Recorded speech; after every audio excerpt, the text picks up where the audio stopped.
बदलाव अल्लाह ने जब तुम्हारी माँ की शिकल से कार्य किया अल्लाह ताला तुम किसी भी चीज में मेहनत करते हो। फिर खुदा ने दूसरी आयत में क्या फरमाया, बताओ अगर तुम्हें मुझे हाथ उठा दिया वह बोलेगा इंसान गरीबा, और हमने इंसान को कमजोर पैदा किया। यानी जब इंसान से कायनात में आया तो कमजोर पैदा हुआ। कितना कमजोर था, इतना कमजोर था कि अगर इसे चूमी भी काट ले तो उसे हटाने की ताकत नहीं रखता था। मां सहारा दे तो चूमी से नजात मिले, बाप मदद करे तो चूमी से नजात मिले।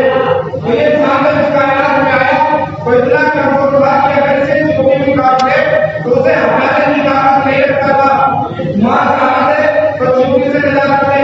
लेकिन जब इस कमजोर इंसान ने तरक्की की राह पर कदम रखा तब इस कमजोर इंसान में इतनी ताकत आ गई कि इस कमजोर इंसान ने अपनी ताकत के जरिए ये माइक बनाया। इसी कमजोर इंसान ने अपनी ताकत के जरिए मोबाइल बनाया। इसी इंसान ने अपनी ताकत के जरिए हवाई जहाज बनाया। इसी इंसान ने अपनी ताकत के जरिए ट्रेन बनाई। इसी इंसान ने अपनी ताकत के जरिए दुनिया की बड़ी से बड़ी शहर बनाई।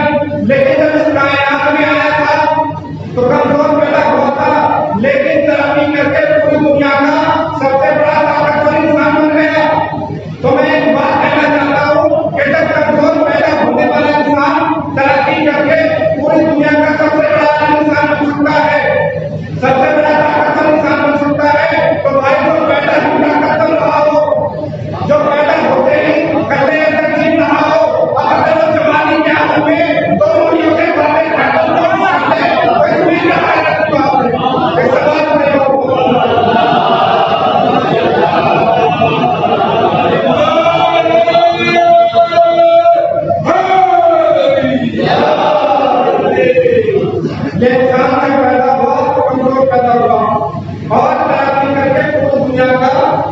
सबसे बड़ा ताकतवर इंसान बन गया। दूसरी बात आयत में क्या था,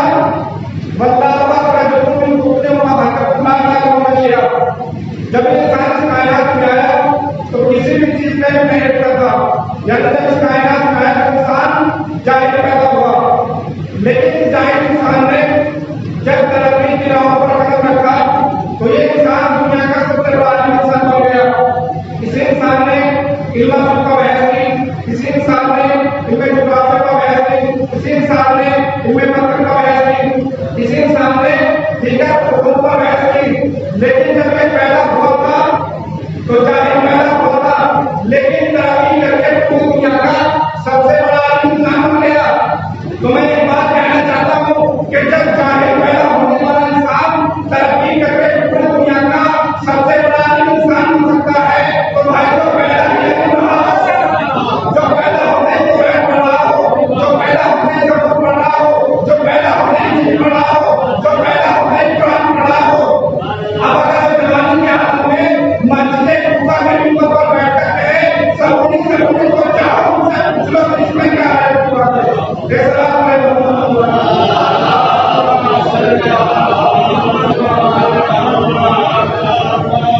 तो ये इंसान जब इस कायनात में आया तो जाहिल पैदा हुआ, लेकिन तरक्की के राह पर कदम रखने के बाद ये इंसान पूरी दुनिया का सबसे बड़ा इंसान बन गया।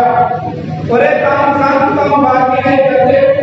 हमारे अइम्मा तो है कि जिनका मुकाबला मैदान में मासूम में नहीं कर सकते। हमारा पहले दलील क्या है, तो दलील के तौर पर आपको एक छोटा सा वाक्य सुनाता हूँ। वाक्य आपको सुना हुआ है, लेकिन एक नए नतीजे की तरफ मुतवज्जह करना है। वाक्य क्या है, एक रोज जनाब ईसा अलैहिस्सलाम अपने साहब के साथ रास्ते से जा रहे थे। आपने शख्स को देखा और देखने के बाद कहा कि ये शख्स आज शाम तक बन जाएगा। तो जब नबी ने कहा तो साहब मारने चाहिए था, मगर नहीं मारे। उसकी तफ्तीश में लग गए और उसकी खोज में लग गए कि देखते हैं मरता है या नहीं मरता। अब शाम को साहब के दरवाजे पर पहुंचे। जाने के बाद क्या देखते हैं कि वो शख्स अपने बीवी बच्चों के साथ बैठा हुआ खाना खा रहा है। अब साहब बड़े होकर नबी की खिदमत में आए और आने के बाद कहते हैं कि या आपने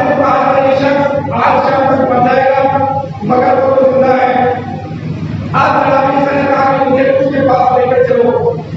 जनाब की साहब और आने के बाद उसने सवाल किया कि ये बता कि आज तुमने सुबह से लेकर शाम तक कौन सा नेक काम अंजाम दिया है? उसने कहा मेरा दस्तूर ये है कि मैं यह सुबह लेकर जाता हूँ और वहां से लकड़ियां लेकर आता हूँ और उन्हें बाजार में बेच देता हूँ। लेकिन आज इत्तेफाक से मेरी लकड़ियां नहीं मिली। मैं उन्हें लेकर अपने घर पर आ गया और घर पर आया और अभी तक उसका काम पर बैठा नहीं था कि एक सारी दरवाजे पर आया। उसने हमसे खाना तलब किया।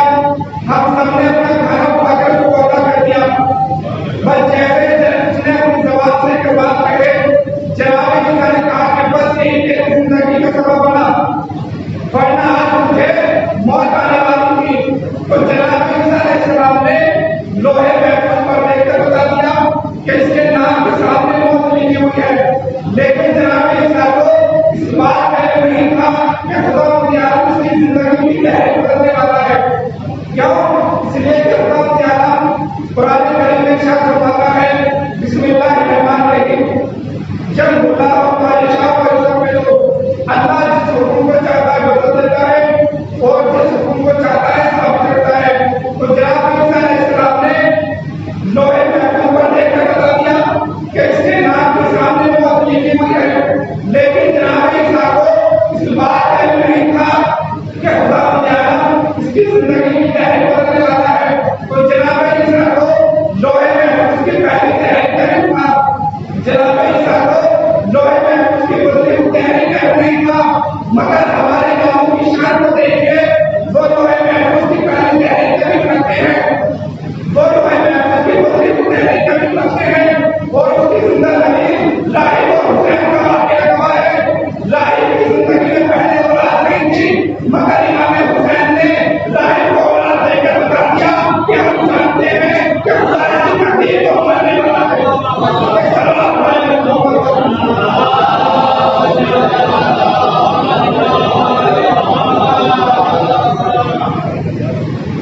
हमारे पास हम जानते हैं कि खुदा उसकी जिंदगी की तहरीर को बदलने वाला है।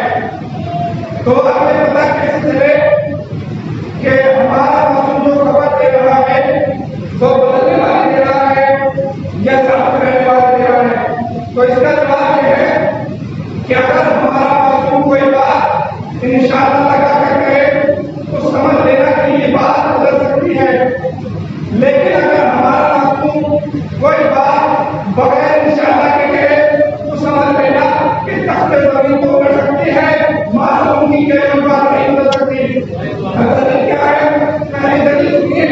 पहली दलील ये है कि जब मसीहा में पैगंबर इस्लाम ने अपनी नुसरत को बदल का वादा किया और मौलाए कायनात ने आपकी नुसरत का वादा किया, तो पैगंबर इस्लाम ने मौलाए कायनात को बगैर इंशाअल्लाह के कहा था कि आप मेरे खलीफा हैं, आप मेरे जनशीन हैं।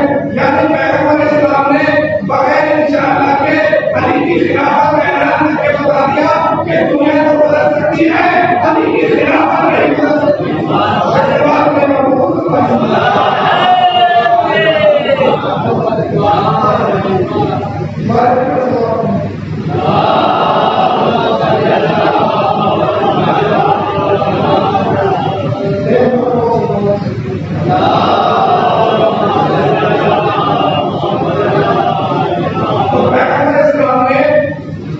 यह ऐलान कर दिया कि तख्ते ज़मीन को कर सकती है, मासूमों की कोई बात नहीं बदल सकती।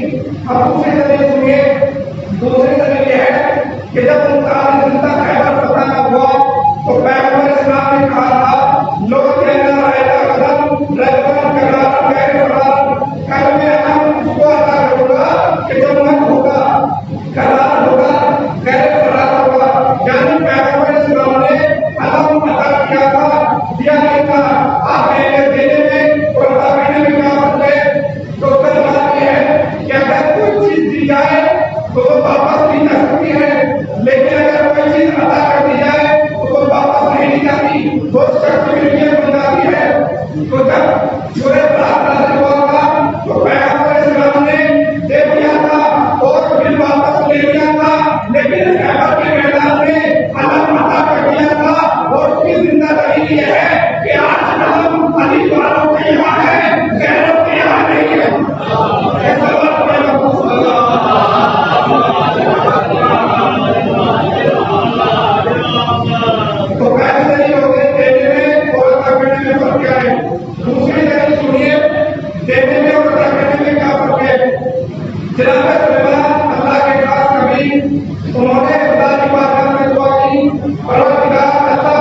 इसलिए हम नहीं होगा। मेरे परवरदिगार मुझे ऐसा मुल्क अता कर दे, ऐसी हुकूमत अता कर दे कि जो आज से पहले तूने किसी को ना दी हो।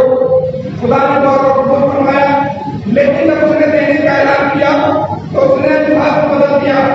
उसने क्या कहा, हाजा हटाओना, ऐ सुलेमान, हमने ये हुकूमत आपको अता कर दी है, अब चाहे तो इसे रखो या तस्लीम कर दो, हम तुमसे इसका कोई हिसाब नहीं लेंगे।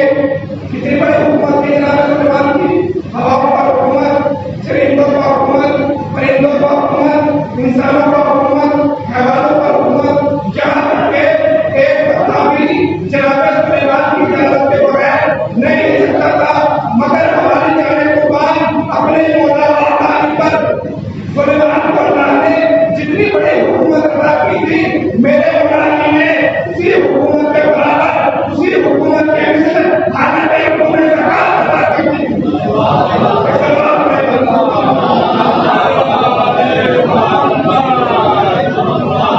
मेरे मौला ने उसी हुकूमत के बराबर, उसी हुकूमत के मिसल हालत में ज़कात अता कर दी थी। अब जब हुकूमत की बात आ गई तो एक बात और बयान करता चलूं, मौला कायनात मस्जिद में तशरीफ फरमा है, इतने में आ गए अपने पास टॉयलेट के पास मौला के शागिर्द भी हैं और मौला के इंतजार भाई भी हैं। जैसे अपने पास दरवाजे पर पहुंचे, मौला कायनात ने ये कहा है अपने पास, ये बताओ ये जो मेरी जूतियां रखी हुई हैं उनकी कीमत क्या है। ये सारी कीमत की बात हो रही है, वरना इनकी जूतियां तो सुलेमान से मिठाई है। तो मौला कायनात ने कहा है मेरे पास, ये बताओ ये जो मेरी जूतियां रखी हुई है इनकी कीमत क्या है। इब्न अब्बास ने जूतों की तरफ देखा और देखने के बाद कहा, या अली ये बोसीदा हो चुकी है, या अली ये खराब हो चुकी है, या अली ये पड़ चुकी है, अब इनकी कोई कीमत नहीं है। तो मौला कायनात ने इब्न अब्बास के चेहरे की तरफ देखा और देखने के बाद कहा, इब्न अब्बास तुम्हारी निगाहों में इन फटी हुई जूतों की कोई कीमत नहीं है। कहा, या अली ये खराब हो चुकी है, ये पड़ चुकी है, अब इनकी कोई कीमत नहीं है। अब मौला कायनात ने जुमला कहा, इब्न अब्बास जिस तरह तुम्हारी निगाहों में इन फटी हुई जूतियों की कोई कीमत नहीं है, इसी तरह मेरे निगाहों में तुम्हारे दिए हुए खिलाफत इन फटी हुई जूतियों से निकलता है। आज मुझे सवाल करती है कि अगर खिलाफत नहीं का हक था तो तलवार क्यों उठाए। अरे जिस भाई की निगाहों में खिलाफत की कीमत फटी हुई जूतियों से निकलता हो, उस खिलाफत के लिए अली तलवार क्यों उठाता। अली तो बादशाह का नाम है कि अगर सरकार में निकालता है तो तारे सुलेमानी के बराबर निकालता है।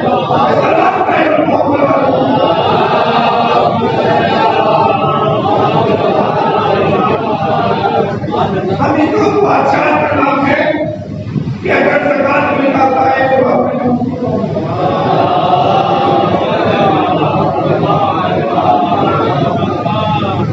अभी तो बादशाह का नाम है कि अगर सरकार में निकालता है तो तारे सुलेमानी के बराबर निकालता है।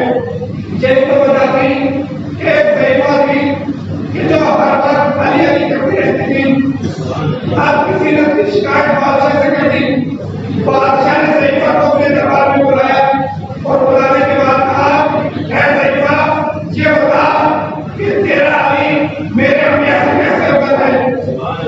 अगर तमीम न बयान कर सकी तो तुझे कत्ल कर दिया जाएगा।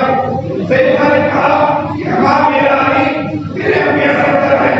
तो सैफा ने कहा कि दलील सुनना चाहता है, कहा कहिए बता कि तेरा अली मेरे हाथ से कैसे अवगत है। सैफा ने कहा दलील सुनना चाहता है, कहा दलील बयान कर।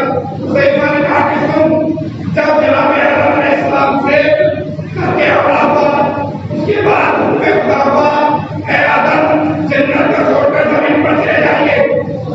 जनाब आदम जन्नत से जमीन पर आने लगे, आपस में गुजर रहे, ऐ आदम जन्नत का लिबास नहीं उतारता क्यों।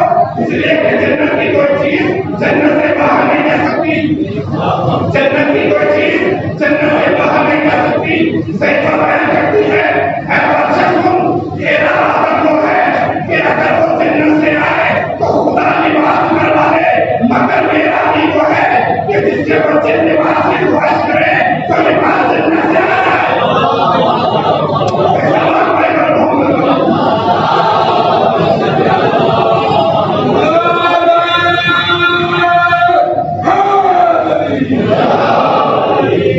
ये नारा तो है कि जब नारा लगाए जाता है तो शर्माना नहीं चाहिए, बल्कि दोनों हाथों को बुलंद करके जवाब देना चाहिए। क्यों? इसलिए कि जब जब ये नारा लगता है तो आदम कहते हैं मेरे यूं करारा, नूह ने कहा मेरे कपड़े करारा, मूसा ने कहा मेरे कपड़े करारा, याकूब ने कहा मेरे कमाल करारा, यूसुफ ने कहा मेरे जवान करारा, मोहम्मद ने कहा मेरे भाई करारा, फातिमा ने कहा मेरे शुआ करारा, हसनैन ने कहा मेरे बाबा करारा, याकूब ने कहा मेरे भाई करारा,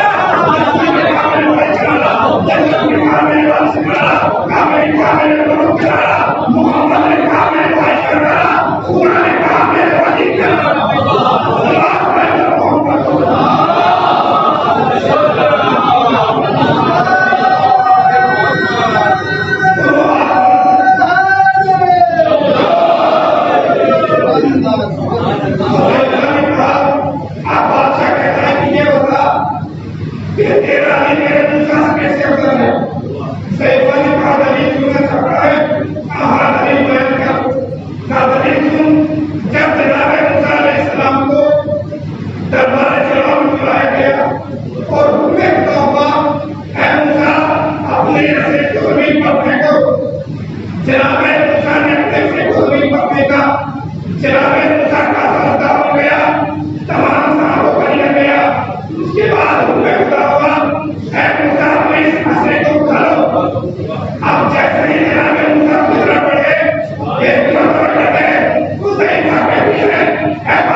बनाए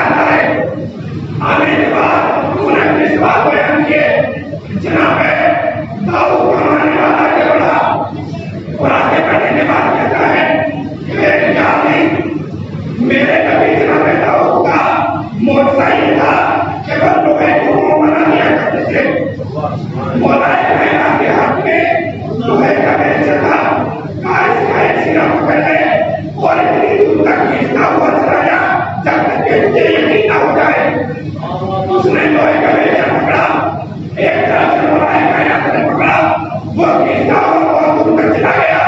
जब वो लोहे का बेलचा बाल में जितना ज्यादा बारीक हो गया, उसने कहा यार मुझे यकीन हो गया आप रसूल के अक्सर खलीफा हैं। मुलायम ने कहा मैं यकीन हो गया तो छोड़ दे। जैसे उसने लोहे का बेलचा छोड़ा वो मेरा दिया से हाथ पर आ गया, यानी लोहे का बेलचा बन गया। आप जनाब मूसा का मानने वाला जोड़ा आगे बढ़ने की बात करता है कि याद है मेरे नबी जनाब मूसा का मौजूदा ये था कि बहुत से बहुत बनाने करते थे।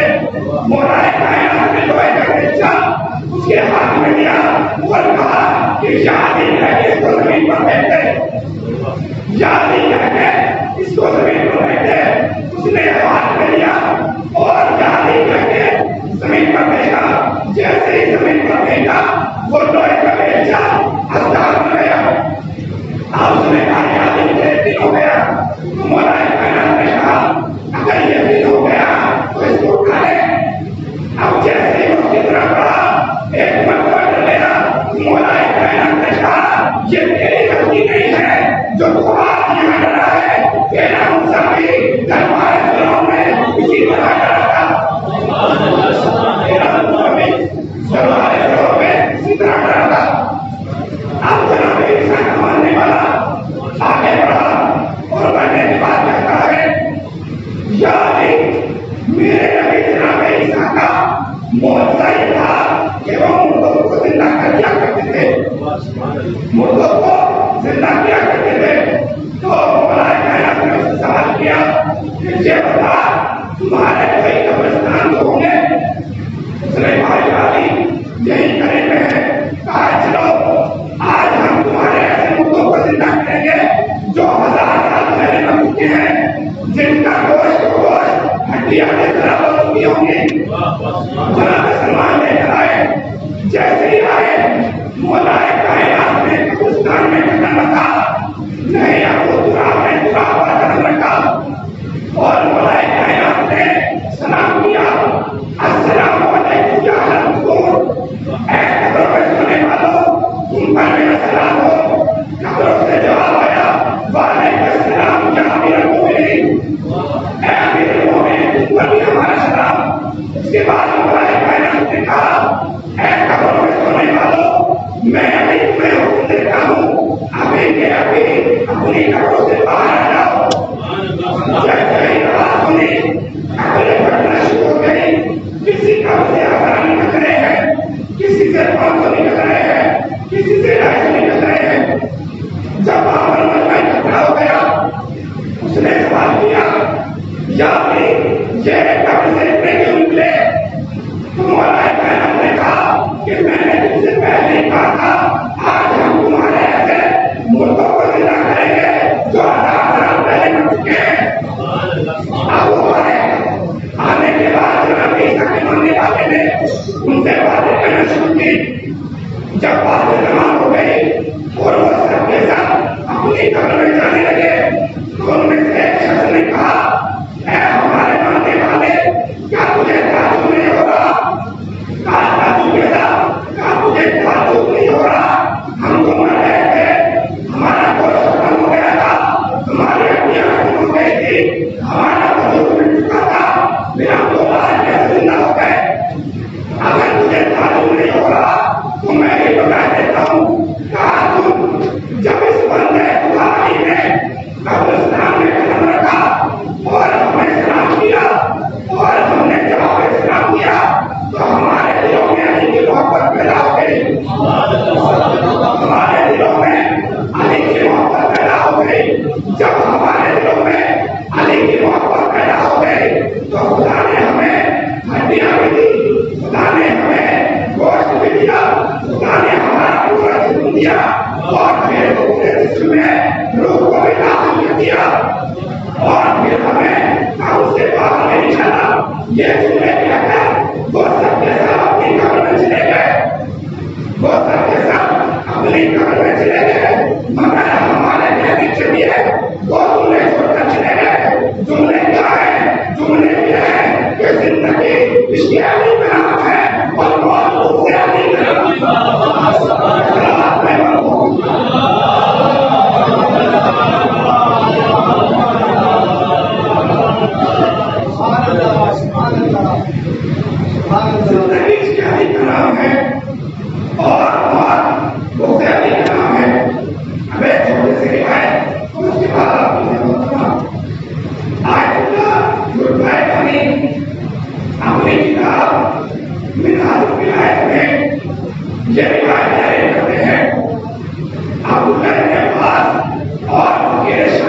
गया।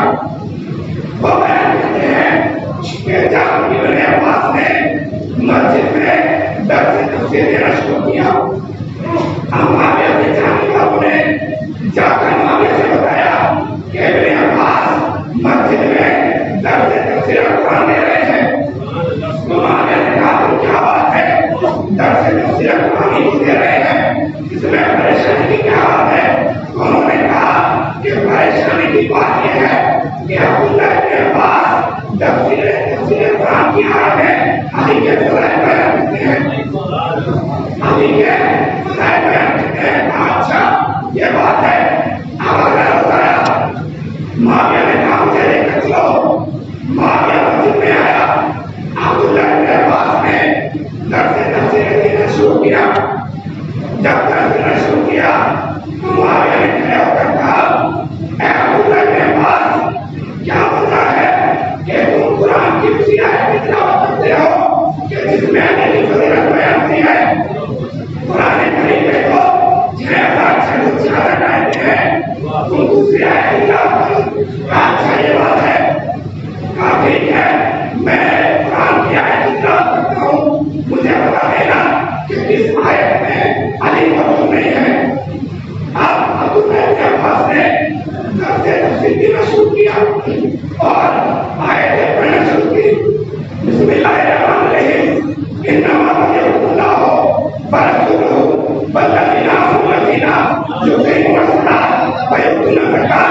बेशक अल्लाह तुम्हारा वली और उसका रसूल तुम्हारा वली और वो वली के जो आलम है वो ज़कात देते हैं। मुआविया ने कहा कि इस आयत की तरतीब ये है, इस आयत में लिखा जब अली ने हालत के रूप में पूछी थी तभी आयत नाज़िल हुई थी। कोई बात नहीं, मैं दूसरी आयत पढ़ देता हूँ। कहा दूसरी आयत क्या है? दूसरी आयत पढ़ी, बिस्मिल्लाहिर्रहमानिर्रहीम, इन्नमा युरिदुल्लाहु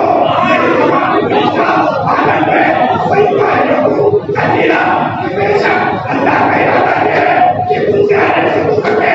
तो मुआविया ने कहा कि इस आयत में तरतीब ये है, इस आयत में अली कहा अगर बंदे तक चादर में जवाब है तभी आयत अली की शान में नाज़िल हुई।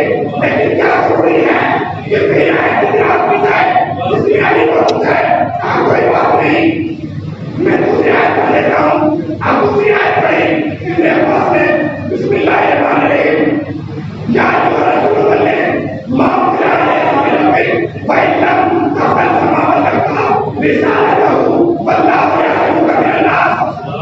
मुआविया ने कहा कि इस आयत की तरतीब ये है, इसमें कहा है जब अली की खिलाफत का ऐलान करना हुआ तभी आयत नाज़िल हुई थी।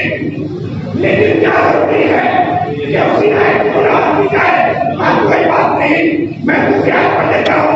दूसरी आयत पढ़ी, बिस्मिल्लाहिर्रहमानिर्रहीम, व मिनन नासि मन यश्तरी नफ़्सहु बिग़ैरि मर्ज़ातिल्लाह वल्लाहु रऊफ़ुर बिल-इबाद। मुआविया ने कहा कि इस आयत की तरतीब ये है, इस आयत में नहीं कहा कि जब इस तरह रसूल पर है तभी आयत नाज़िल हुई, तभी आयत नाज़िल हुई। लेकिन क्या जरूरी है कि इसी आयत की तिलावत की जाए? और दूसरी आयत है, ठीक है, मैं दूसरी आयत पढ़ देता हूँ। अब इब्न अब्बास ने दूसरी आयत पढ़ी, बिस्मिल्लाहिर्रहमानिर्रहीम, अल-यौमा अकमलतु लकुम दीनकुम व अतममतु अलैकुम निअमती व रज़ीतु लकुम इस्लाम दीनन। अब मुआविया ने कहा कि इस आयत में भी अली है, कहानी है, जब अली खलीफा बन गए तभी आयत नाज़िल हुई थी। लेकिन क्या जरूरी है कि उसी आयत की तिलावत की जाए जिसमें अली मौजूद है? कहा दूसरी आयत पढ़ देता हूँ, बिस्मिल्लाहिर्रहमानिर्रहीम, साला साइलुन बेअज़ाबिल वाक़िअ। इस आयत की तरतीब ये है, जब अली के दुश्मन हारिस के ऊपर अज़ाब नाज़िल हुआ था तभी आयत नाज़िल हुई थी। एक मरतबा इब्न अब्बास ने मुआविया के चेहरे की तरफ देखा और देखने के बाद कहा, ऐ मुआविया, मैंने वो आयत तिलावत कर दी, अब तू मुझे ऐसी आयत तिलावत करके बता कि जिसके अंदर अली मौजूद नहीं है। इस आयत के अंदर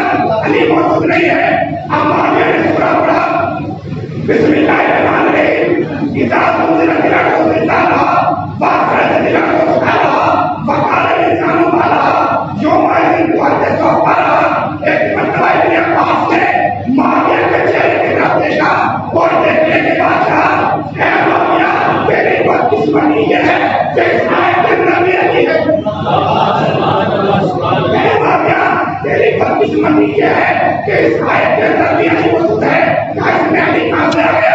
कहा जब मदीने के अंदर से चला आया, मौलाए कायनात को बताया गया, मौलाए कायनात घर से बाहर निकले और बाहर निकलने के बाद एक मर्तबा जमीन की तरफ इशारा करके कहा, ऐ जमीन यहीं पर रुक जा। जैसे जमीन यहाँ पर गई, आयत नाज़िल हुई, खुदा ने आयत नाज़िल फरमा दी, अभी आयत नाज़िल हुई थी।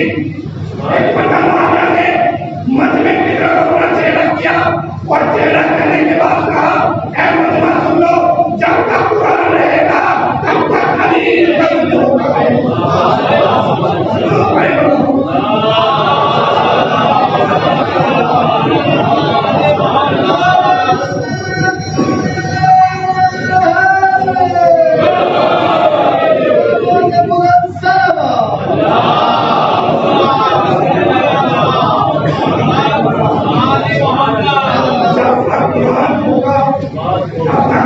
होगा।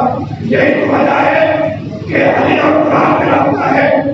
जब 13 रजब को मौलाए कायनात पैदा हुए और 15 रजब को पैगंबर इस्लाम आए, आने के बाद मौलाए कायनात को अपने हाथों पर लिया।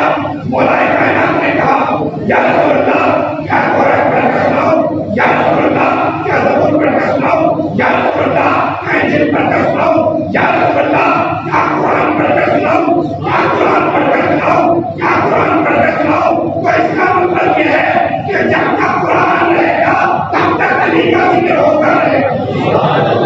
सलाम पढ़ेगा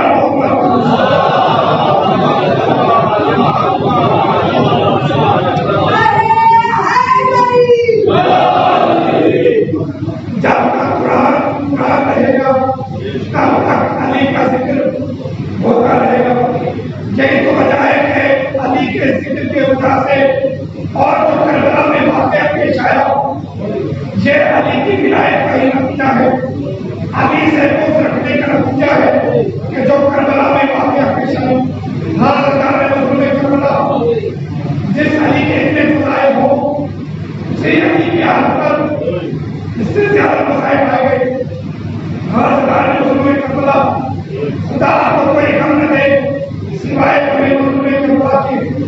जब करबला के मैदान में तमाम साहब शहीद हो चुके, जवान शहीद हो चुके, कड़िया जवान अली अकबर शहीद हो गया, जनाब कासिम शहीद हो गए और करबला के मैदान में फातिमा के लाल 3 दिन का भूखा प्यासा शहीद कर दिया गया। अब ये काफिला 11 मुहर्रम को कूफे की तरफ रवाना हुआ। जब ये काफिला चल रहा था, एक मरतबा काफिला चलते चलते रुक गया। क्यों रुक गया? अरे जिस नेज़े पर इमाम हुसैन अलैहिस्सलाम का सर था, वो नेज़ा जमीन में बेबस हो गया। अब शिमरे मलून जनाब सैयद सज्जाद की खिदमत में आया, ताज़ियाना लहराता हुआ सैयद सज्जाद के पास आया। आने के बाद कहता है, सैयद सज्जाद तुम्हारे बाबा का सर, वो नेज़ा जिस पर तुम्हारे बाबा का सर था, वो जमीन में बेबस हो गया। बताओ तुम्हारे बाबा का सर आगे तुम नहीं बता, अगर नहीं बता सके तो तुम्हें कहा जाने लगाऊंगा। बीमार सैयद सज्जाद ने अपनी कमर को पकड़ा और बाबा की खिदमत में आए। पुराने के बाद कहते हैं, बाबा तुम्हें खाने की हिम्मत नहीं है, बाबा बता दीजिए आपका सर आगे नहीं बढ़ता। एक मरतबा कटे हुए सर से आवाज आई, मेरे बेटे सैयद सज्जाद, मैं कैसे आगे बढ़ूं? मेरे सीने पर होने वाली सकीना सामने से निकल गई। मैंने बोला वो करना इसलिए कि रसूल की बेटी 18 साल की उम्र थी, रसूल की बेटी की 9 साल बाबा के घर में नहीं, 9 साल अली के घर में नहीं, 9 साल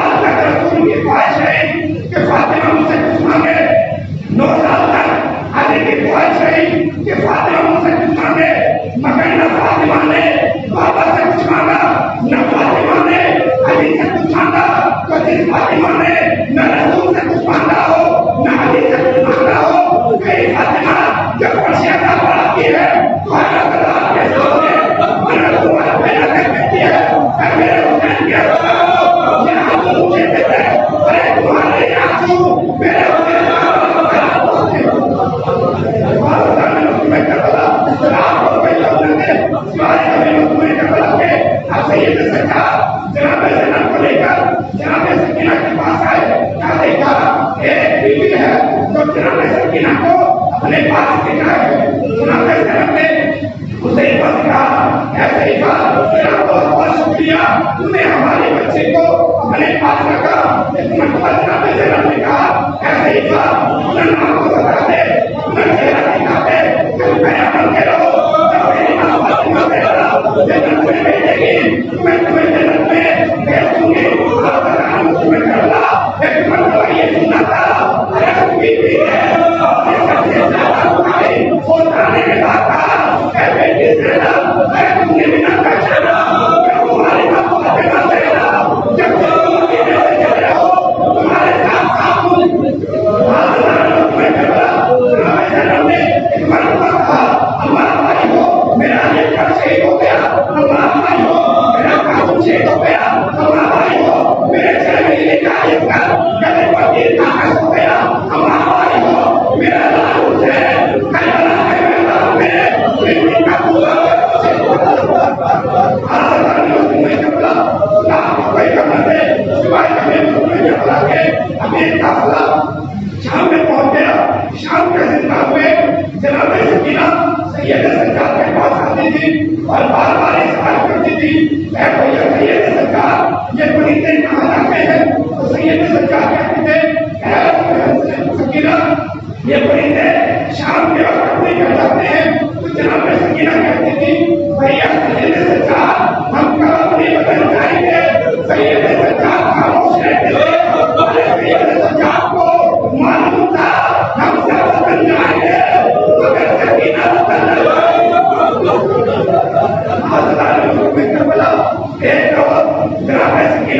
सैयद सरकार के पास आई। बुलाने के बाद कहती है, भैया सैयद सरकार, आज मैं तुम्हारे पास आई हूँ, लेकिन कुछ मांगने के लिए आई हूँ। तो सैयद सरकार ने कहा, मैं सकीना, अरे मुझे बुला लिया होगा, मैं तुम्हारे पास आ जाता।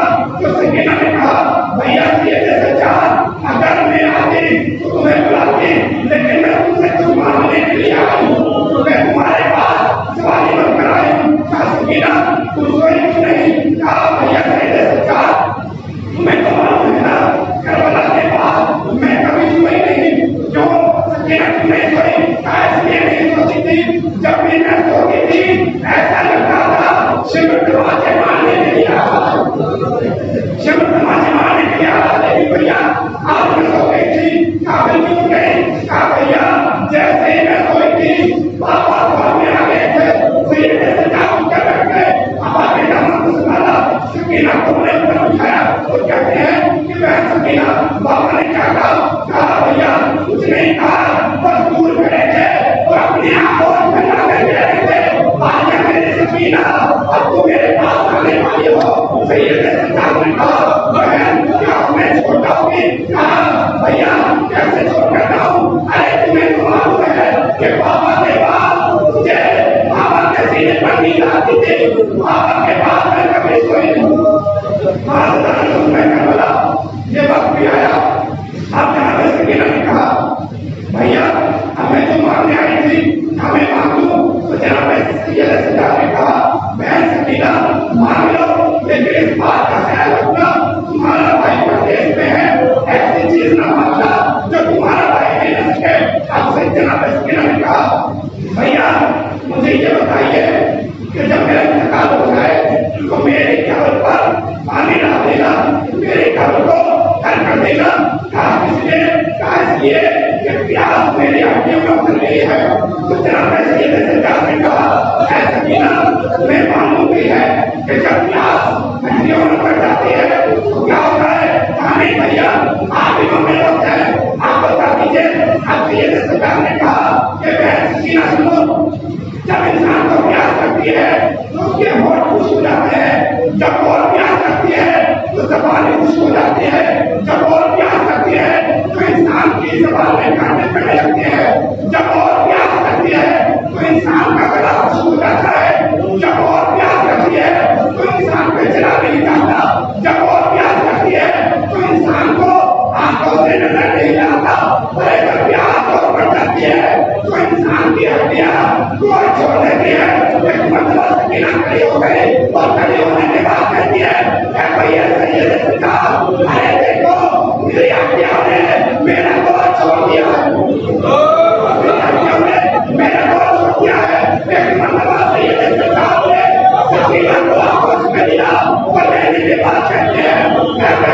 ना जब तुम्हारा इंतकाल हो जाएगा तो ये भाई अगर पानी न मिलेगा आंखों आकर तुम्हारे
माशाअल्लाह